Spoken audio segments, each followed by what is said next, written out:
So my name is Pontus Westerberg.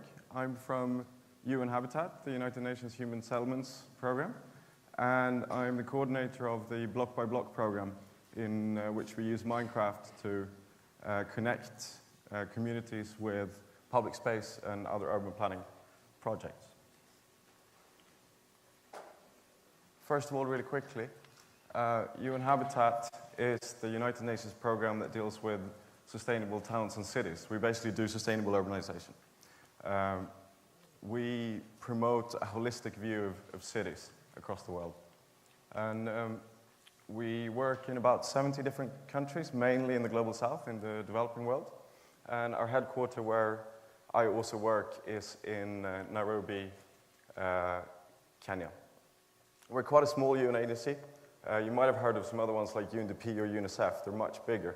But we have a really, really important mandate, which is urbanization. This slide here, it's a little bit complex to look at maybe, but if you look on the right-hand side, you basically have, since 1950, the percentage of population in different regions that lived in towns and cities. On the left-hand side, you've got the absolute numbers.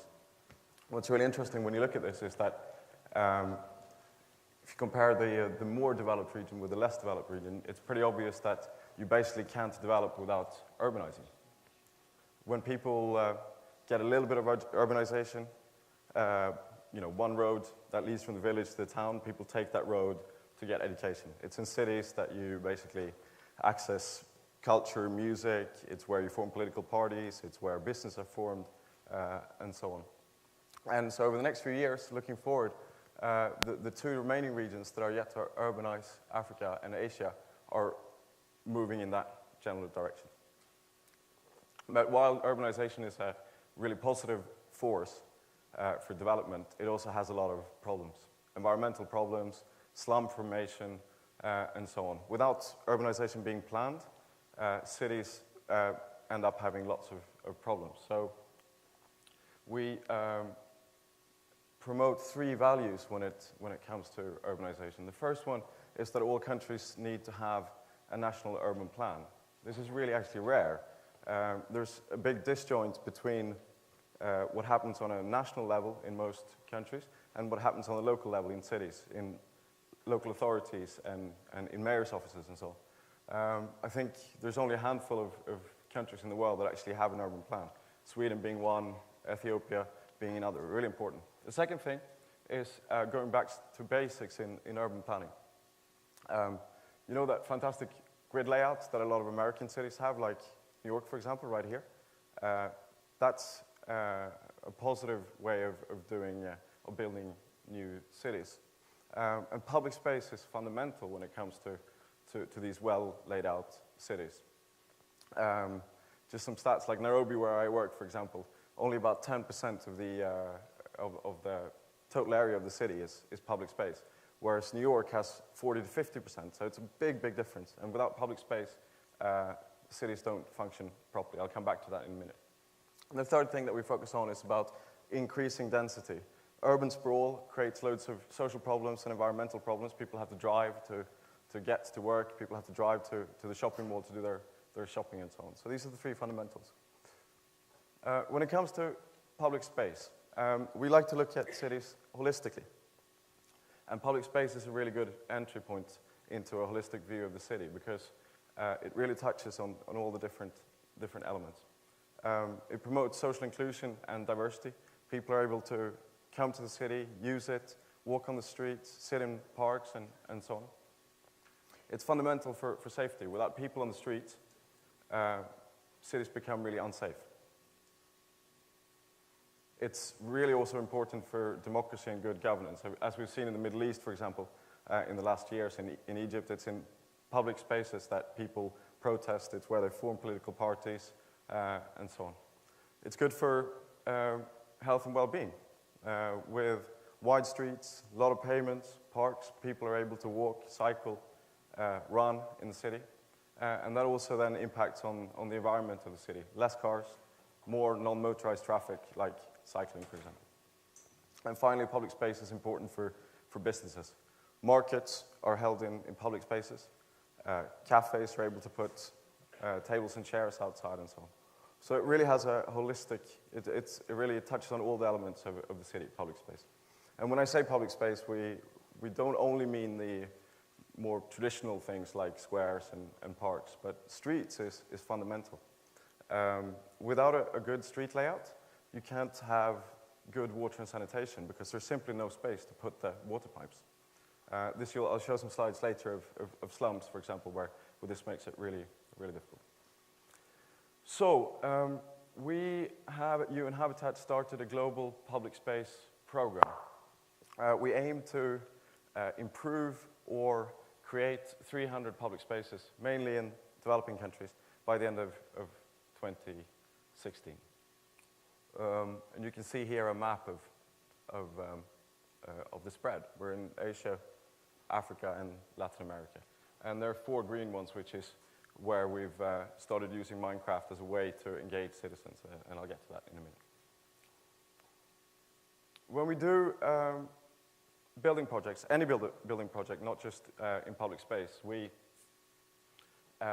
always want to make sure that communities are involved in the project. And this is what it can often look like. This is my colleague Rasmus in Haiti, who's having a community meeting, a group of people. And this tends to be the case both in developing and developed countries, is that the majority of the people that come to the meeting and the majority of the people that speak at the meetings tend to be older. Like here, for example, there are a couple of kids, but it's very unlikely that in this setting they would have actually had an opportunity to speak. There are also, power relations at play here. My colleague is an architect. He's come from outside, and so on. So in these kind of meetings, there are power plays at play. So that's why we started thinking about Minecraft. And I'm sure, actually, that I didn't need to put the slide to this audience. But it is one of the world's most popular video games. 50 million, or more than 50 million copies have been sold worldwide. I was in Mexico last week, and I met up with the guy who has the biggest Minecraft server in Mexico, and he told me that only about 20% of the players on the server actually have the legit version of Minecraft. The rest is pirated. So that number, I'm sure, is much, much, much higher if you consider people who are.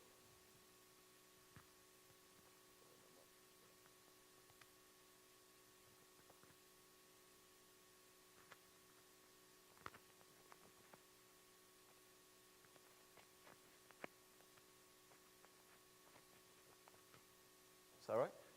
Can you hear it? All right. Yeah, so saying, I'm sure that number is much, much higher if you take into consideration all the pirated versions.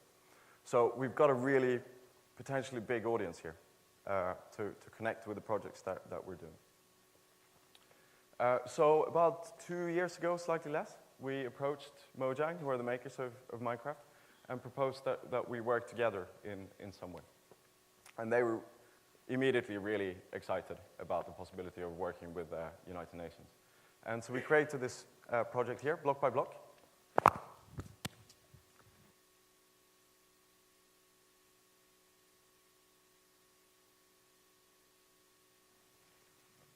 So we created here this project block by block. We signed the agreement in September 2012, so we've been working together for around a year and a half. So this is how it works. We basically start off with an actual space. This space is Plaza Tlaxcuaque in Mexico City. We get pictures, maps, drawings, everything basically that we can get our hands on. And then we work with these fantastic guys, young guys in the UK called Fire UK. They're Minecraft builders. They run a Minecraft server. And they basically produce a model for us. This is the same square, Plaza Tlaxcuaque. You see at the top is the Minecraft, at the bottom is the Minecraft model, at the top is the actual picture. I mean, it's not picture perfect, considering that you're using 1 by 1 meter cubic blocks, but it's pretty realistic, and it definitely does the job.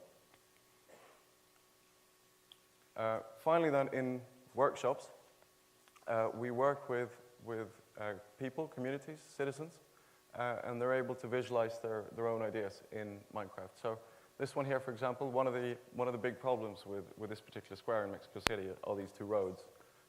Lots of fast traffic, very difficult to actually get into the square to access it. So this person here has suggested two footbridges as a way to get into the square. Also some trees and so on. Once these models have been designed, communities or people have been able to come up with their suggestions in Minecraft, they are then presented back to their professionals, if you like, architects and urban planning departments that we work in and so on. And then they're then presented into or turned into actual architectural drawings or used for building works.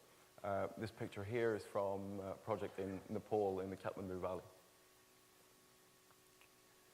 So I just want to talk about two examples of places that we've been working. The first one is in Kenya, in Nairobi's largest slum, which is called Kibera. It has about 200,000 to 300,000 people living in a very small area. And as you can see, there is very, very little public space. You know, as I was saying earlier, if you wanted to actually do proper water and sanitation, it's very difficult with streets this narrow. But there is, in one area, in an area called Silanga, there is a sports field, which is one of the only proper public spaces in Kibera. And we've been working there for about a year and a half, 2 years. And we are involving different groups in the design and redesign of this public space. Like there's one group of young kids. They're about the ages of kind of 14 to 22 who look after this football field. Then there's a group of disabled older women who have a marketplace roughly from where this picture is taken. And on the other side of the football pitch, you can see those buildings. Behind them, they have some vegetable gardens. Then there is a more formal NGO, non-governmental organization, which is called the Kilimanjaro Initiatives, that looks after a lot of the safety and security around this area of Silanga. And finally, we work with Nairobi City Council, the local authority, who is the formal owner of this space. We had for quite a long time been doing it in the traditional way. We had an architect who was leading community participation workshops with the people, and she had produced two-dimensional drawings. And it became pretty apparent after a while that a lot of the people that we're working with here have very limited education, perhaps primary school to up to 11, 12 years old or something like that. And even for people with high levels of education, reading two-dimensional architectural drawings are quite difficult. But a lot of these people are finding it very difficult. So when we introduced Minecraft in these workshops here, it really was like as if a light had kind of been lifted. People, you could see that and feel the atmosphere changing in the room. And one interesting thing that came out of one of these workshops was that there had been a disagreement between two parts of the community, the kids that wanted to keep the football field as big as possible, and the group of older women who wanted to have an access road that went from the top of the site down to the bottom to access the vegetable gardens. And the architect had dealt with that in a way by basically cutting off a corner of the field for the road. And it was really standoff because the football players refused to accept this. And they hadn't been able to resolve it for quite a long time, until we brought in Minecraft, and they were able to physically walk around in the model and stand with the avatar and say, hey, there's actually enough space for both the access road and the football field to remain. And it turned out that the architect had actually got it wrong. There was enough space. But no one had really been able to articulate it before.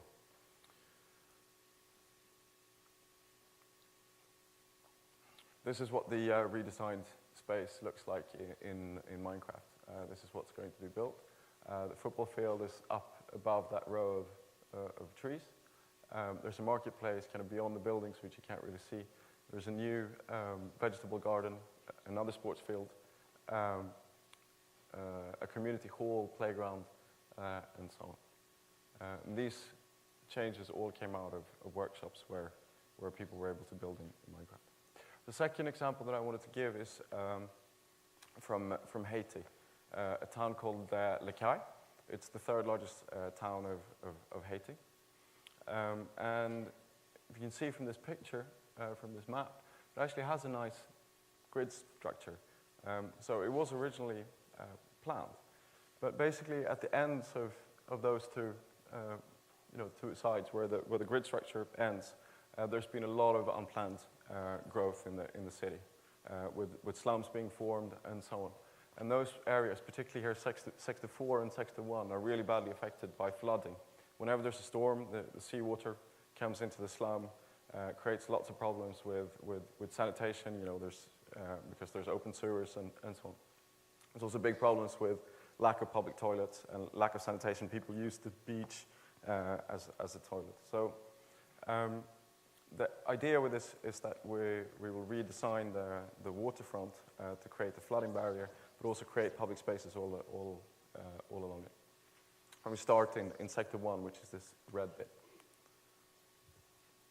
So we used pictures, once again, to work with Fire UK to produce a Minecraft model, and this is a huge, huge model. You can see on the picture at the top, like the aerial photograph, like the size of the space, and then some detail here. This is what it looks like once you get into the model. Lots of work went into this. And then we, over about a 4 to 5 week period, we had different groups from the community that live in the Sector 1 in the slum there, work on different bits. The first picture in the top left is local children on the first night when we presented the project and introduced it to the community. One of the greatest things that for me was this picture here on the left. It's this guy here, Francois, is a fisherman who can't read and write. He's never used computers before. And he was with a group of 4 others. There was 5 of them. They redesigned the fishing port in Minecraft. It's fantastic to see.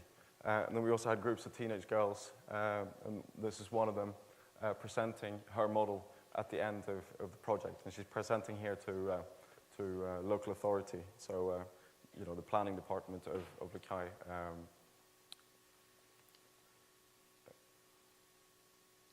So here are some of the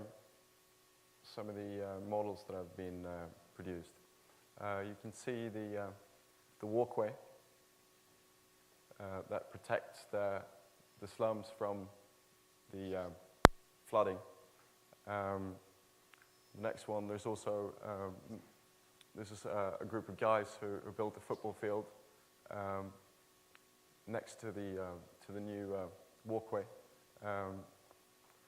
Then we have this is the fishing port that was built by that group of fishermen who had never used computers before.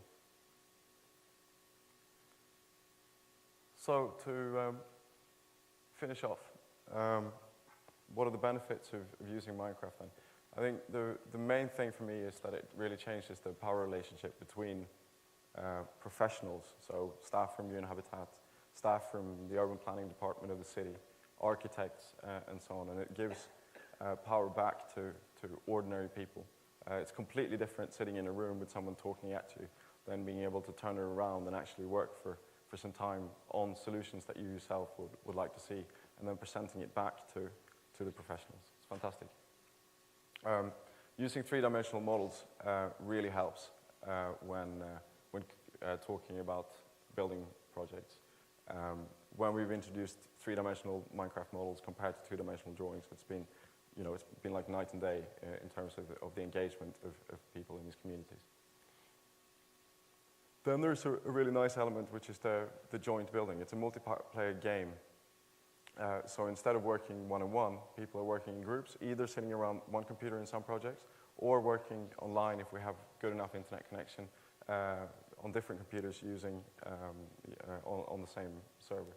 And this kind of multiplayer element adds real dimension to it, because you see how people self-organize into project managers, builders, designers, and so on. And it much more actually mimics the actual real building process when you're building stuff. And finally, it engages young people. Here you can see a group of young people in Nepal who are building in Minecraft. And as I said at the beginning, it's normally really difficult to reach them. But what we've seen as well, which is maybe what we weren't expecting, is that it also makes it easier to reach other hard-to-reach groups. People who live in slums, older people who can't read and write, for example. And we weren't really expecting that. So the benefits so far have been great, and we're looking forward to doing more. That's all from me. Thank you very much.